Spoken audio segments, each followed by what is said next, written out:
अस्थायी जटिल बुद्धि जीवन को समझने और चलाने में मदद करती है, लेकिन यह मुख्यतः व्यक्तिगत इच्छाओं की पूर्ति पर केंद्रित होती है, जो कभी पूरी नहीं होती। आध्यात्मिकता, धर्म और संगठन इसी चक्र का हिस्सा है और इनसे कुछ भी और नहीं मिलता।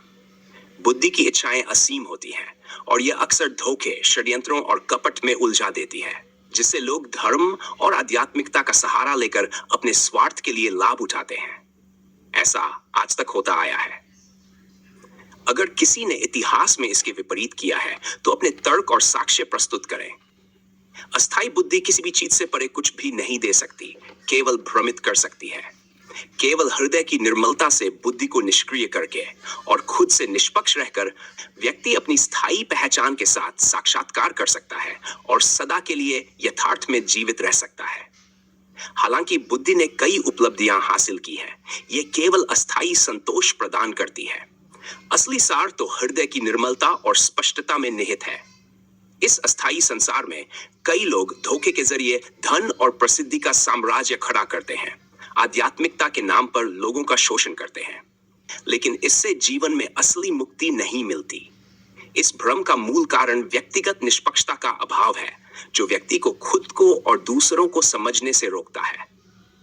बुद्धि केवल शरीर के अनेक अंगों में से एक है और इसकी अस्थायी और जटिल प्रकृति भ्रमित करने वाली है।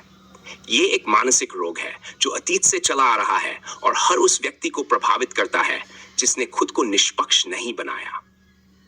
जो लोग इस बुद्धि में माहिर हैं, वे अक्सर अतीत के ग्रंथों और महान व्यक्तियों के विचारों का सहारा लेकर अपने को प्रमाणित करने की कोशिश करते हैं, लेकिन वे हमेशा भ्रमित ही रहते हैं। बौद्धिक प्रयास बिना आत्मनिष्पक्षता के अंतहीन आलोचना और स्तुति में फंसे रहते हैं, परंतु असली समझ प्राप्त नहीं होती। सच्चा यथार्थ केवल स्थायी आत्मा में है, जो हृदय में एक सूक्ष्म निर्मल एहसास के रूप में प्रकट होती है। ये बुद्धि की जटिलताओं में नहीं, बल्कि अपनी पहचान की निर्मलता में होती है। हालांकि समाज पीढ़ियों से बच्चों के दिमाग में बौद्धिक कचरे का बोझ डालता है, जिससे वे अपनी मूल निर्मल समझ को खो देते हैं। बुद्धि अपनी जटिलता में कैंसर से भी ज्यादा खतरनाक साबित होती है और व्यक्ति को जीवन के झूठे लक्ष्य की ओर धकेलती है।